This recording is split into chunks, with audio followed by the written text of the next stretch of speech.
Hello, and welcome everyone to a live Twitter hot take. My name is Ben Wilkoff, and today I am going to be analyzing remote learning schedules that people are sharing on Twitter. I've been looking at this for a little while because not only are we going through a pandemic and I'm trying to figure out something to do, but also because I'm having to manage my three children's remote learning schedules. So I have a 6 year old, an 11-year old, and a 13-year old, and they all have to do some level of online schooling, even the kindergartner. And their schedules are variable, highly variable. And I am trying to figure out exactly how all of the other people online are dealing with this, how they are processing it, and how they are sharing it. Because essentially everything is different by the school, by the district, and I'm trying to figure out how to sort of process it. So this is my first attempt at a live Twitter hot take.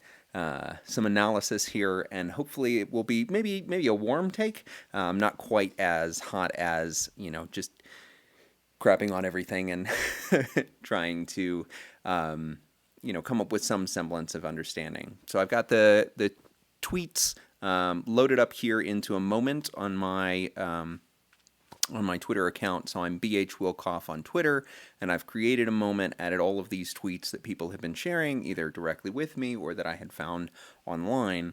And the first one is actually a reply. So let's take a look at what they replied. They are aghast. So Jay Leonard says, "Holy crap, that's insane. My son's kindergarten teacher said max of 1 hour." And you'll take a look at the other one, and it'll see that it is certainly a lot more than 1 hour. But I like this one because it only goes through Monday, Tuesday, Wednesday, and Thursday, and then takes Friday totally off. There are a few links here that are pretty cool, but for the most part, it really is self-directed and pretty easy. And then there is one synchronous class, which I think is kind of interesting. So there's one Zoom class, and obviously it's directed by someone that is teaching. Now, this one is a little bit more choose your own adventure, but you are working at your own pace, which I think is kind of interesting. So if you're looking at it from the perspective, I really like this, the teacher social emotional check. And it's hard for me to tell, and I'm trying to zoom in such that you can actually see those words there. Teacher social emotional check. It's interesting to me to see whether or not that's a check-in for the teachers to make sure the teachers are okay, or more likely it's for the students to be okay. And then there are some office hours in the end. The thing that I don't love about this, obviously it's some suggested things to do, but that they are sort of trying to replicate school, whereas, my guess is most people are not going to be able to replicate school in the way that they wanted to. I'm going to check on the stream, make sure everything's doing okay there. Yep, looks like we're good. So from there, we get into some other interesting options. And this is the one that I chose for this kindergartner. And I think it's interesting, right? There's lots of options, lots of links here, but hand washing is sort of the most important thing. It's like all in red and everywhere. And so this particular group of children are going to get lots and lots of hand washing. This one was shared out by an entire district, and I think that that's pretty interesting. When you're looking at it from the perspective of a district, whether or not we actually go forward with the district suggestion here, I do find it really fascinating that that the district is saying that this is optional. Now, when you're sharing things as an entire district, you don't make them optional, because why would you even bother sort of coming up with an entire schedule if everything is optional? And yet, I kind of like that in some ways. What's super interesting to me is that when they are, and I'm going to zoom in a little bit on some of this. My guess is that PBS is not public broadcasting system. In this particular instance, my guess is that this is the shortcut um, for that particular cohort of students. And so it's interesting, this is the time when it is synchronous, would be my guess, right? So 10 o'clock would be, that one meeting with that teacher. So first grade ELA, first grade math, and then you go back and forth. But what's interesting to me is everything is in the morning, right? Starts at 7:30. I don't know a lot of kids that want to get up at 7:30 right at this moment. But everything is in the morning, so kids who do better in the afternoon, you're just kind of out of luck. I do like that it is sort of half a day, and then there's like a end of the day kind of coming together, which is okay. But it's super interesting to me to see, this is the optional schedule. People are looking at it. This is a teacher, I think, sharing this one. I thought this was pretty interesting. When I'm looking at this schedule, I see that, man, this is really highly scheduled, right? Like from 8:25 all the way through to 3 o'clock, they are trying to replicate the school day. And at least in my own experience with my kids during this time, that's not happening. Replicating the school day does not exist. For my kids and for a lot of kids that I know, it is you're doing pockets of time, and what they get done, and what they don't get done, you either wait until tomorrow or you try again in the next pocket. So that's kind of where things are. This one I thought was interesting. It is literally just a list of apps. So it is an app schedule. So to be clear, there may be other things that are going on. But like Raz Kids, iStation, iReady, Rosetta Stone, these are the things there. Just suggesting apps doesn't a curriculum make, nor does it really have a huge value necessarily when you're looking at it. Get on an app and do the thing. I found that my youngest, my 6-year-old, does not want to be on an app all of the time, even though like during other times he might want that, right? So it doesn't work all of the time just to be an app-based curriculum. And so it's super interesting to see that.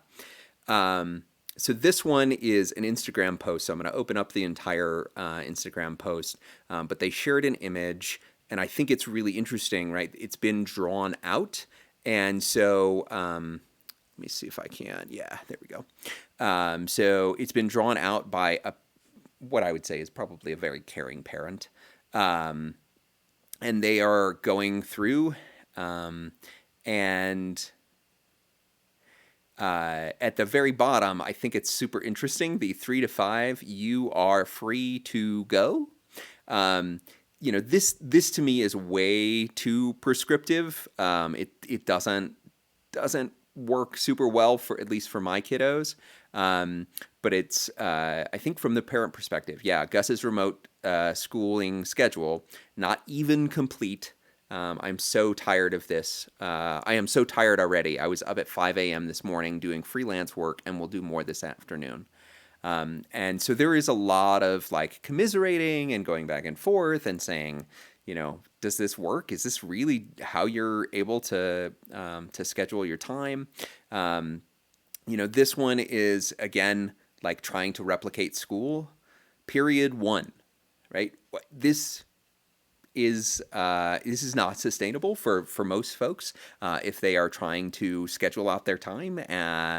Like why would we do period 1 on Monday from 8:45 to 9:45 when you could do those assignments anytime, right? Unless you have a synchronous, like a Zoom or a Hangout or something like that, every single period of the day, which would be crazy. Like there's no way I could stay on a video call throughout the entirety of a day. That to me is just kind of an insane, like a fool's errand almost. This I like a lot. So the distance learning schedule is just Monday, just focus on English. All right, let's do some math on Tuesday. Science is Wednesday, social studies Thursday, and then electives on Friday. And my guess is this is just what allows people to have the most freedom as possible. And then there's some more sort of instructions here. From Monday through Thursday, high school students will experience one 30 to 45-minute virtual lesson in those areas. They are scheduled between 9 a.m. and 1 p.m. So I think that that's a really interesting choice, and trust teachers to sort of organize their classroom the way that they need to, their schedule the way they need to. And so there's some freedom there, right? And the students have some freedom too. If they only have to attend one virtual event, and then they can do their other asynchronous assignments or anything else. That to me is far more sustainable, if you ask me. And so beyond that, this is what sort of started everything, was this single shared image. This is my kindergartner's homeschool curriculum, and nearly everything requires a printer, which we don't have. And then she says, we quit, which I think is the right attitude, quite frankly. So let me try, let me try and zoom in again on that one, because I really think there's some, let's do this. So if I zoom in over here, we have, again, a lot of the same apps, a lot of the same materials here, but it is so heavily scripted, right? All the way through to 1 o'clock for a kindergartner. And I totally get why someone would sort of quit after that. Now, a lot of these are very similar.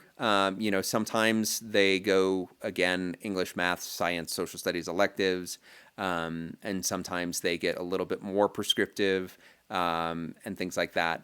But when people are sharing these, they're saying either, I don't have the time, right? I'm not a full-fledged teacher. How do I manage this? Or they're saying, look at this amazing thing that my teacher did, or my kid's teacher did, but I don't know that I can make this work, or this is fantastic. I hope that my kid can do this. But it really does seem like, hey, a list of links, a list of apps, a set given time to do those things is kind of the modus operandi. So we have, this is the way that you should do online school, remote learning during the time of the pandemic.